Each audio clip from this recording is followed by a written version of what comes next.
What is classification? So in classification, what we do is we try fitting our data into some kind of model which can be further used for predictions. So say for example, you have a relational database, several attributes in it. So let's say you're running an electronic store and then you store, let's say, 4 attributes. And what are they? Let's say you store a phone number. Let's say you store the age of the person. Let's say you store the products. Let's say you store the amount that was paid for that. So you have 3 records in it or 4 records in it. And then I give you a 5th record without one of the attributes. And I want to guess that attribute based on the model that was built by the previous ones.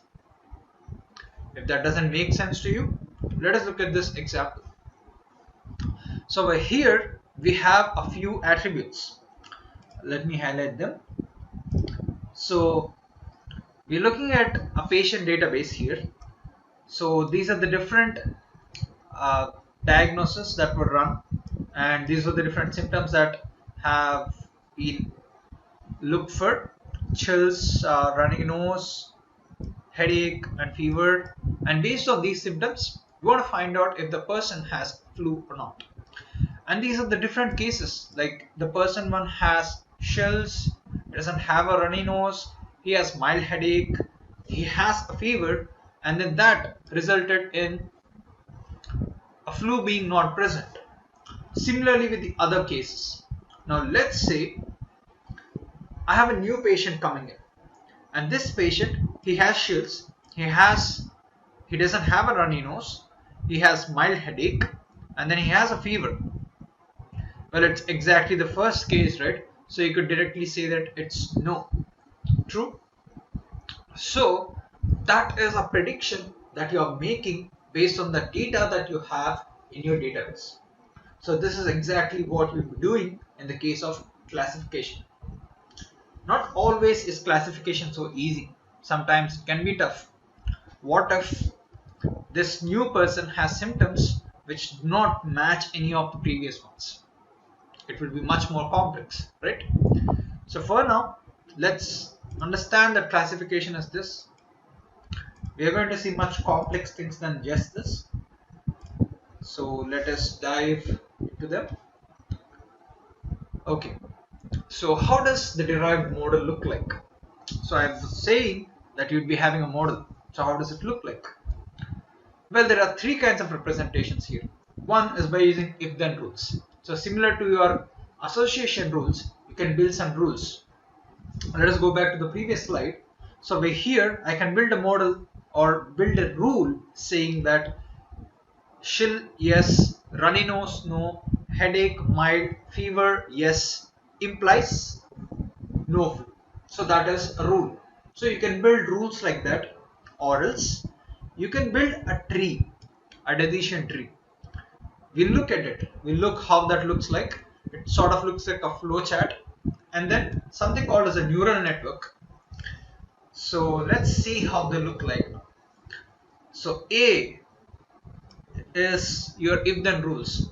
So you just have a few of your conditions on the left hand side and then the result of that on the right hand side. So you can represent your model like that, or else this right here is your decision tree.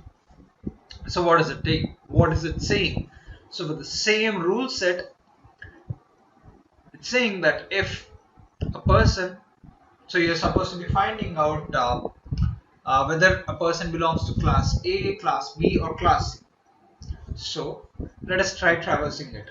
So if the person turns out to be youth, then we need further input to find out whether he belongs to one class or the other.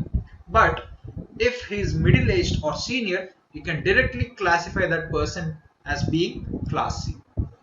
So once you get the information of income, then you can find out whether he is class A or class B based on a few other information.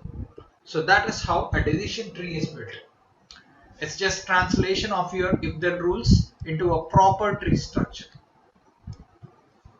Now, neural nets are Interesting.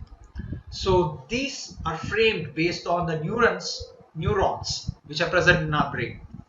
So the way neurons work is, you can sort of look them as a system which has look at them as a system which has an input, and then there is a big black box here.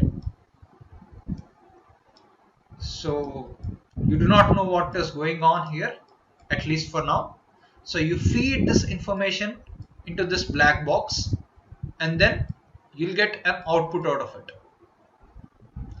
So this is exactly what is happening in the case of a neuron, which is what we are going to do in the case of neural networks as well.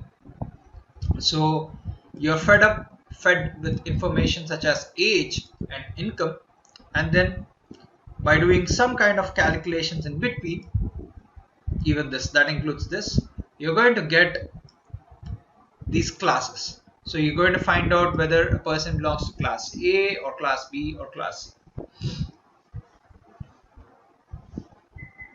So unlike classification, prediction does not deal with just saying whether a person belongs to class A or class B or class C. So if you have looked at the previous example right here, we were only trying to fit every data into one of these classes. Even the slide before that, we were trying to say whether a person has a flu or he does not have a flu. So cases like these, they're called as binary classification problems, and these are multi-class classification problems. Now with prediction, we're going to do something more than what we have done in the case of classification.